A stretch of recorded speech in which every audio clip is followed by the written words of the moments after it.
Google and Tesla earnings predictions. All right, let's go. Apple down 3%, Amazon's down 3%, Google down 3%, Meta down 3.6%, Tesla down 7%. We have one company sticking out there. This green one, that's Netflix. We'll be going into that a little later. They just reported earnings. But other than that, overall, the market is getting crushed today. Now, as our portfolios are getting hooked, we do have a chance of redemption here. It's earnings week. We have a chance for our companies to prove that they're worth more than what they're trading for. And they can do that. Oh, no. Oh, no. I'm not going to like this video at all. We have a chance for redemption. Bro, what? This isn't like, okay. Last night, I was coaching my 10-year-old son's soccer team, and it was dads versus kids. And, it's really good for the kids to play against the dads because, A, we don't know what we're doing, right? I didn't ever play soccer until I started helping coach my son's 10-year-old team. So I have no skills. However, I'm way bigger and way stronger and way faster than any of them. And because of that, it seems like I have skills. So last night we're kicking the ball around, and I kicked one goal in, and I'm doing my Mr. Olympia pose, right? I'm like, let's go, do my victory dances, and then I get the ball another time, and I miss it. Okay, and like, oh, whatever. Right. Play a little bit longer. They kick me the ball again, and I scream at the top of my lungs. I say, redemption! And I kick the ball and whiffed it so hard. It was embarrassing. All the other dads are lying on the ground laughing because I screamed redemption at the top of my lungs and whiffed it, right? That is an appropriate time to say, we're going to have redemption. Not with your money, bro. Not with your money. Goodness gravy. If you are doing something where you feel like I have to redeem myself, I have to revenge trade back to break even, I have to do all of this to make sure that I have more money in my account than I did yesterday, you're doing it wrong. You're doing it all wrong. 1,000% wrong. That is not how this 10-year-old soccer, that's how that game is played. The market with your money, wrong game, bro. Completely wrong game. Do that by reporting their earnings and giving strong earnings and strong guidance. And this week, we have some of the most important companies in the market reporting earnings. We have companies like Google, Tesla, Moody's, Equifax, Chipotle, ServiceNow, all reporting earnings this week. And I'll be going over all of them. We're going to be going over some predictions with what Google's going to say, what Tesla's going to say, what I believe these companies are going to be doing this week. So we have a lot to jump into. We have continued news of the political battles, like President Trump is now really going after Jerome Powell. He's ramping up his attacks on Powell, saying that he's a loser, demanding the Fed chair lower rates now. We'll be going over what this means, how it impacts the market, and the likelihood of President Trump firing Jerome Powell. So we have a lot to get into. Let's go ahead and start off with the biggest earnings reports of the week. We have a handful of really big companies that are reporting this week, but I think we should start off with the most important ones of the week. Thursday after market close, we have Google reporting earnings. Now let's go ahead and bring this up and look at a few things with Google specifically. Google usually beats on their earnings per share estimate. We can see that here. The times they've missed are in red, the times they've beat are in blue. If we look at how much they beat by, typically it's by a decent margin. Now last quarter was really close. In fact, they barely beat on their earnings per share. And last quarter, they also missed on their revenue just barely. Even though this is mostly in line across the board, Google traded down after their last quarterly report. So there's no guarantee that even if Google beats on their earnings per share and they beat on their revenue, that the stock will go up. In fact, I believe there's a strong chance that Google will report a beat on the top and bottom line and the stock will still trade down. And that's because investors really aren't too concerned with what the report was over the past 3 months. So much has changed in just the past couple of weeks that they're more concerned about the future. Everything with these reports isn't really going to be about what happened. It's going to be more so about their commentary of the future. It all depends on if Google can paint a bright future ahead, a very prosperous future, and one insulated from the many challenges they're facing. For example, if we... Well, that didn't work out like I wanted. Hang on. There we go. Sorry, I just blew out your speakers. I had to interject and say that only price pays. Nobody gives two monkey donkeys. Monkey donkeys? I was trying not to cuss. Nobody gives two monkey donkeys about what your earnings predictions are. Nobody gives two monkey donkeys about what picture of the future there is. Because you're not making money on that, all right? You're only making money if price goes up. And if we go look at Google, oh snap. Sure ain't painting a bright picture over there, are we? No, sir. Looks like they done did fell into what do you guys call on the internet? I believe they call it the market cycle. Hang on. Let the PowerPoint load up. Hang on. Let the PowerPoint load up. Okay. That was yesterday's thumbnail. Hold on. Hold on tight right now. That is that, is that, is that, is that, is that. Only price pays. We look at what to watch for. This is where we feed Qualtrim a lot of data and their earnings transcript, and we ask it to look for what is the most important things coming up this quarter. And it outlines 5 different things. The top one here is by far the most important, which is AI integration into core products. We've seen this happening over time. Google's integrating artificial intelligence into Google Drive. With their spreadsheets, they have AI functionality in them now. They're integrating AI into Gmail. They're integrating AI into search with AI overviews and AI mode. They're integrating AI into YouTube with AI summaries, and you can prompt questions about YouTube videos. In every single property of Google, they're now integrating AI into all of them. Now, of course, it's not just Google doing this. Every company is trying to integrate artificial intelligence into all of their products. You can see basically every company doing the same thing. But Google has a lot of properties to be able to leverage AI more than most companies. So they have a lot of opportunities for growth here in artificial intelligence. But this is also probably one of the biggest questions of concern for Google. We know that one company in particular, a private company, is growing very, very fast, OpenAI. ChatGPT, I believe, presents the biggest existential threat for Google. Now, Google faces a couple threats. Of course, there's just the normal level of competition that Google faces. And then on top of that, there's all the regulatory issues they face with potentially selling off Chrome and breaking up the company. But even beyond all of that, I believe the biggest existential threat that Google faces is the growth of ChatGPT. I really think that that's the number one thing that investors are going to be focused on going into this quarter. Let's take a look at one graph as a piece of evidence here. Right here, we have the ChatGPT versus Gemini monthly active users. I'll move myself out of the way so you can see the growth in each of these applications. Gemini, the orange one, is Google's version of ChatGPT. It's the LLM app. And then you have the blue one there, which is ChatGPT. Even though Google has all of these properties of owning YouTube, owning Gmail, owning Google Drive, they haven't so far launched this product successfully enough to gain massive traction. ChatGPT's growth is insane. To put this in perspective, if ChatGPT continued to grow at the same rate it has for the past 6 months, it would surpass Google search's traffic by the end of 2026. In only 2 years. Now, that's a big assumption to make that it will continue growing at this rate, but it just shows how fast it's grown. They now have over 500 million weekly active users. Sam Altman just said a couple weeks ago that ChatGPT traffic has caused so much strain on their server that the usage has nearly doubled in only a couple weeks. If all these people flock over to ChatGPT and fall in love with these LLMs, they're consuming all this information in a different way. And even though the use cases are different, the way that they're consuming the content is different, it does present a relative threat, at least down the road. I can get behind that. I don't know about you, but I absolutely use the mess out of ChatGPT. I have the paid version because I'm fancy. But like when I have a question, I don't go to Google anymore. I ask ChatGPT because I don't want to search through things.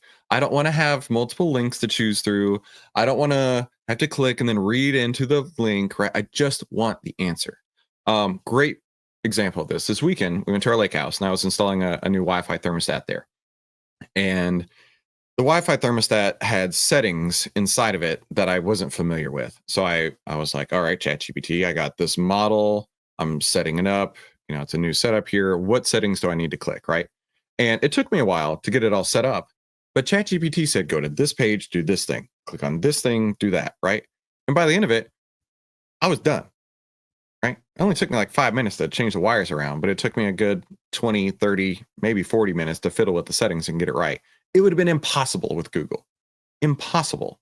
Because I had to go through like 12 different links, reading through each one, hoping that I had the answer for my exact situation. Whereas ChatGPT, boom, boom, done. So that, I believe, is a very big existential threat. And that completely upends Google's business model, right? Because they want to serve you all these different search results.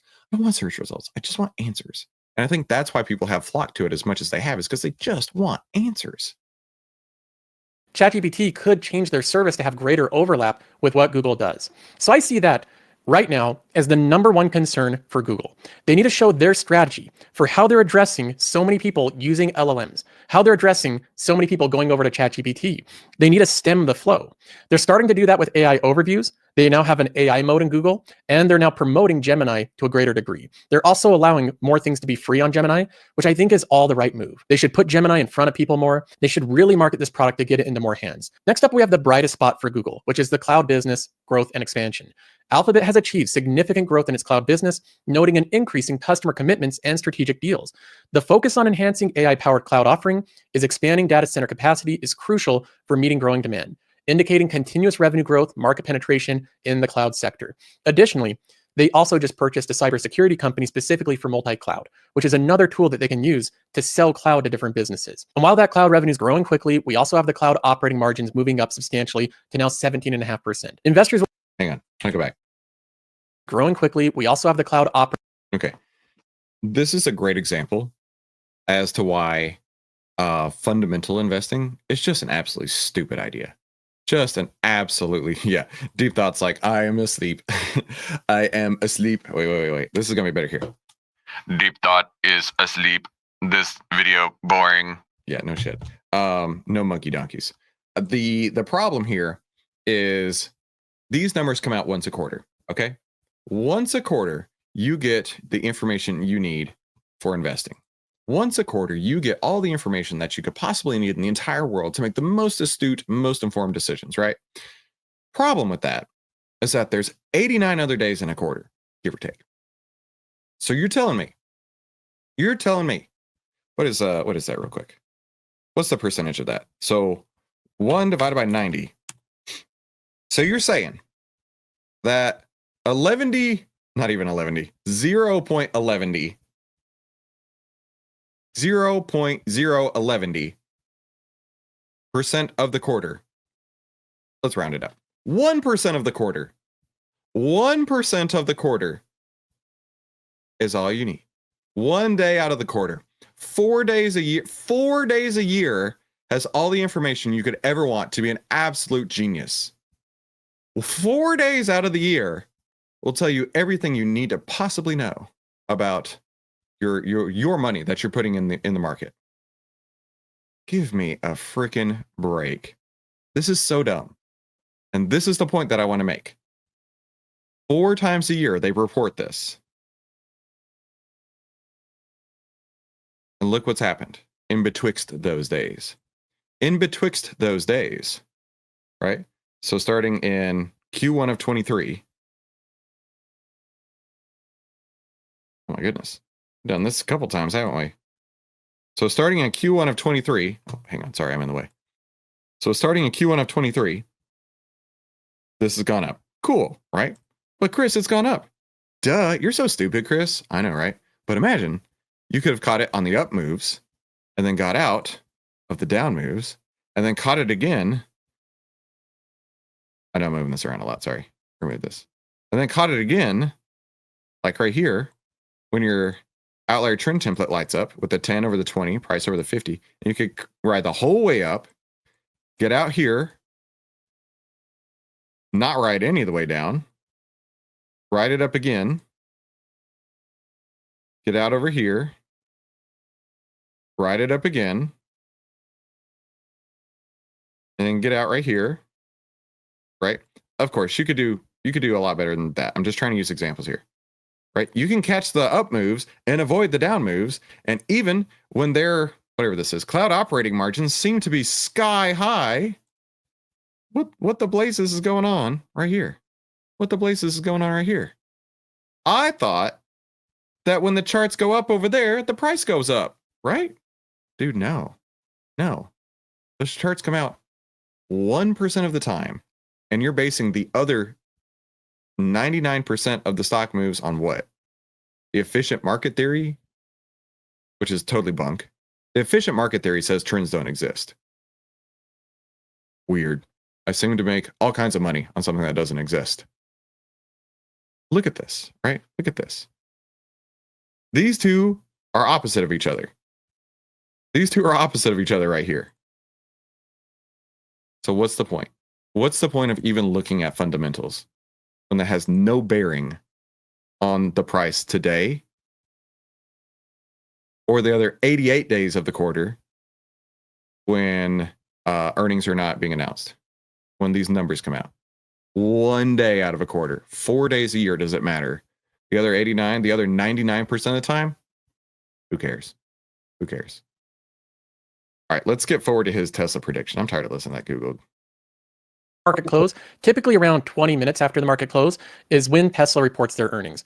And for Tesla investors, this is going to be a really interesting one because Tesla is really likely to miss on the revenue or the earnings per share this time. They just are. There's a lot of unknowns. There's a lot of uncertainties because there's been some brand damage by Elon Musk. There's been protests. There's been outright backlash and attacks on Tesla owners. There's been a lot of things that's happened with Tesla that makes it highly unpredictable this quarter. And when we look at the historical performance of Tesla, Speaking of, I don't want to get political. You guys have told me many times how you don't like when I get political. I claim no party. What I claim is more freedoms, less taxes. That's all I want. More freedoms and less taxes, which is why I reside in Texas. More freedoms and less taxes. But I just saw Tim Walz once again saying that we need to demonize Elon Musk. And then one of his staffers was arrested for causing $20,000 of damage to Teslas.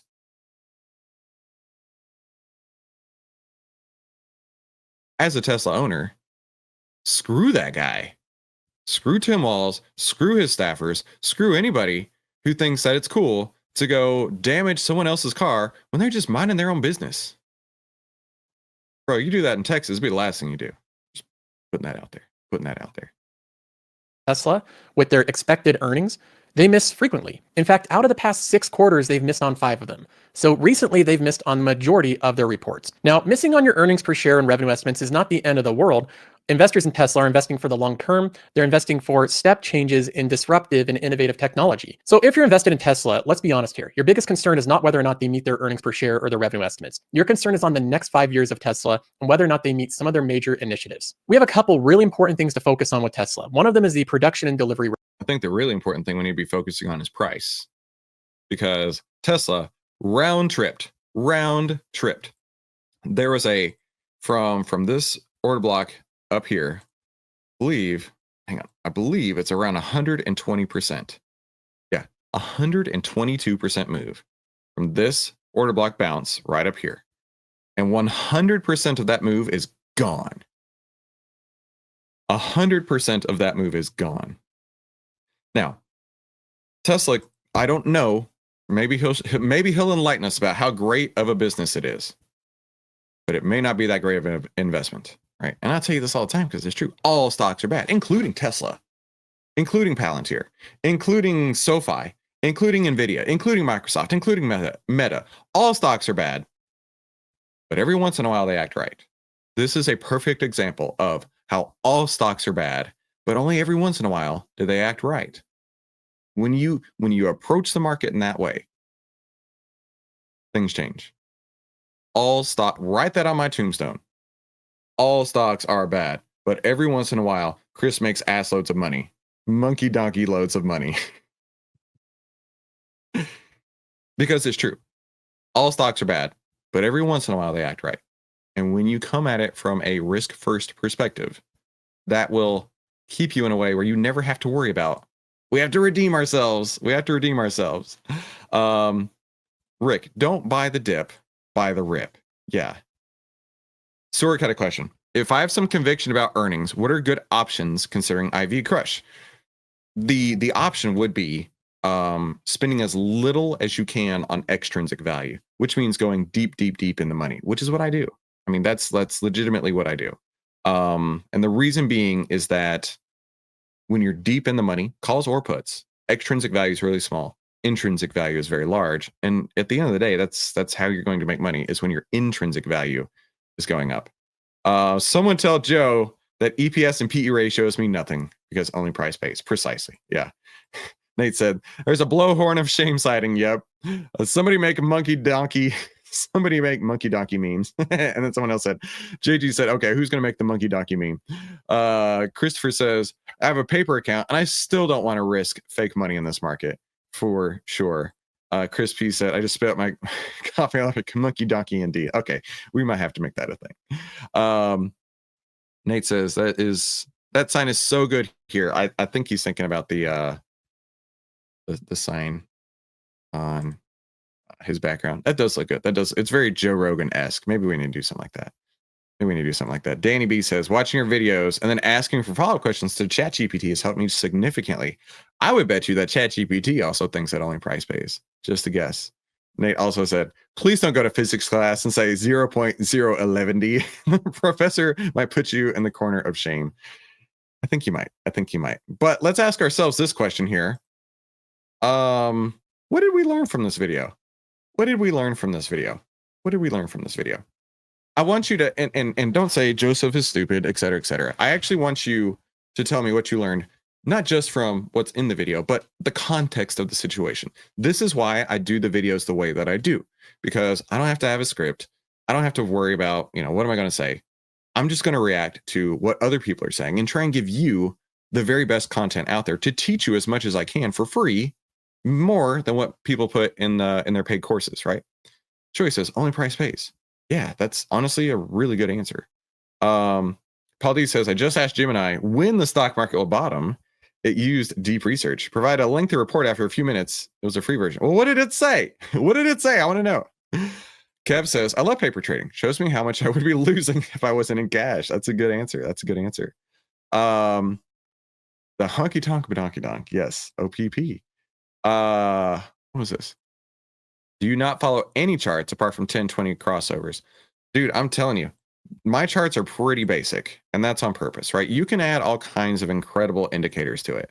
But my charts that I've been using for years and years is just the 10, the 20, and the 50 EMAs, and then these order blocks. And now in Outlier, we have those as well. Let me go over here. We'll put in Tesla.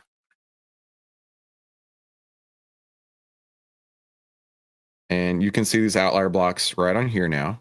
And my 10, 20, 50 just got printed in there. And then now, of course, I do use the outlier data. I really on the CNN index, but it's the fear and greed on every single stock. This is something that's so critical to me. I want to see when greed is getting higher, and then when greed is going lower, I actually get out of the way. And I wait for greed to come up higher again, right? Because that's what we're looking for. We're looking for more and more people like this to be screaming buy, buy, buy.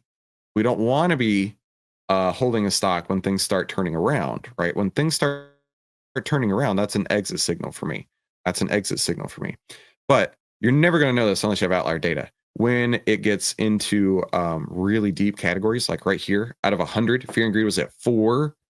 Look for snapbacks, and then you saw one right there. You saw a snapback on Tesla. People even almost started to get greedy on it again, but the fear is coming back in. And then you do the same on the sector right here. So when you can match the sector growing in greed with the stock growing in greed, that is a huge recipe for success. Huge recipe. And the same is true here. If you see the sector getting weaker and the stock getting more fearful, that is a huge red flag, right? And so what you need to learn is this: the market momentum motto. 40% of your stock's move is due to the market, 30% is due to the sector, and 30% due to the stock itself. When you add all that together, it makes it almost effortless. Almost effortless. That doesn't mean that you're going to win every time, but at least puts you in the right direction. Erwit had a question. How do I put the 10, 20, 50 moving averages on my charts? I'm on 3.0. I can't find the widget for it. No problem, dude.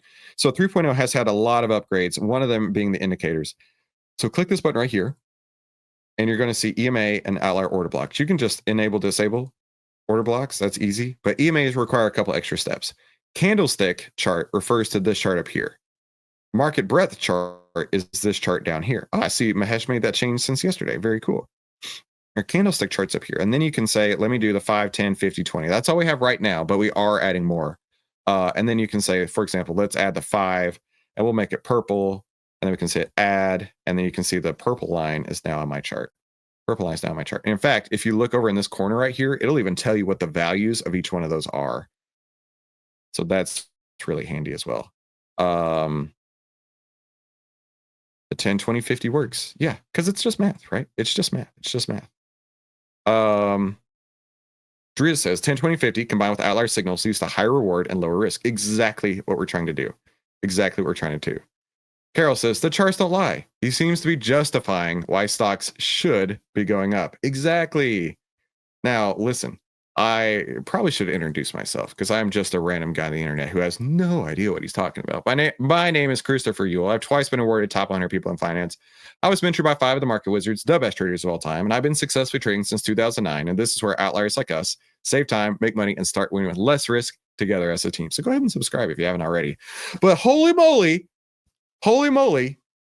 who would in the chat love $1,000? Type hashtag 1000 if you would like $1,000, right? OVTLYRdeal.com is where you can enter to win $1,000. Put hashtag 1000 in the chat.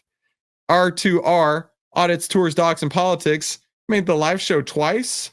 Dude, I hope that I can give you $1,000 right there. I hope that I could do it. We're not giving away $1,000 today, just so y'all know. It's not going to happen today.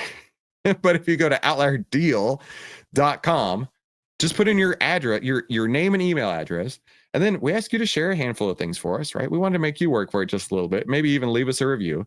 We have over 9,000 people who have signed up for this giveaway, and we have 9 days left. Now, grand prize is Outlier 3.0 free for it will be tremendous. You will get Outlier 3.0 free for a year. It is so good. Joe Biden wishes that he had Outlier 3.0 because I have it, and that's why I knew when to get out of the stock market and when to get in before the Outlier move happens.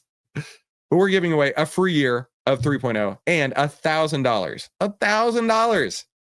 All you got to do is head to OutlierDeal.com to sign up over there. And first runner-up gets $200 worth of free merch and my 5 favorite trading book bundle. All 5 of these books are going to tell you what I tell you every single day. Every single one. And if you have read them, put them in the chat. You know the deal, right? Second runner-up will get $150 worth of merch and my 5 favorite trading book bundle. Yeah, look at this. Let's go. Let's go. Let's go.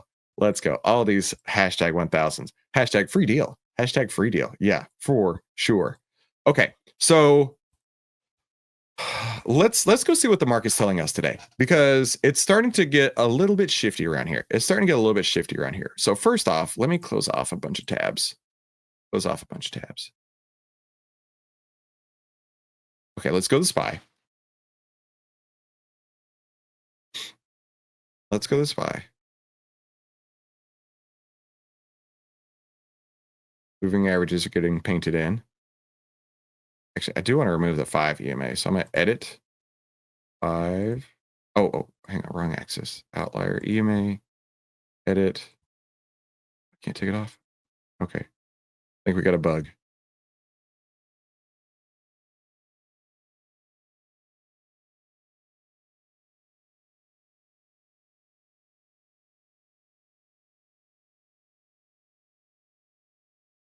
Then is blue. Add. There it goes. Okay. 20 is black. Add that, and then 50 is red. Okay. Now that I've repainted those on there, then I do want to remove the 5. Yeah, there we go. All right. So our 10-20-50 tells us that the market is moving down. It is a fact. It is a bearish trend right now. The market, however, not getting that much more fearful. Not getting that much more fearful. Just wanted to point that out there. Now, market breadth on the S&P 500 actually has crossed bearish as well. So you've got a bearish trend, and the market breadth for the S&P has crossed bearish. I personally like to look at the full stocks bearish list. I'm sorry, not bearish list, breadth. I like to look at the full stocks breadth, and we're not quite crossed over, but boy, does it look like it's going to happen soon. Boy, does it look like it's going to happen soon. So what I'm looking for, I call the master key. The SPY is sitting on a sell signal.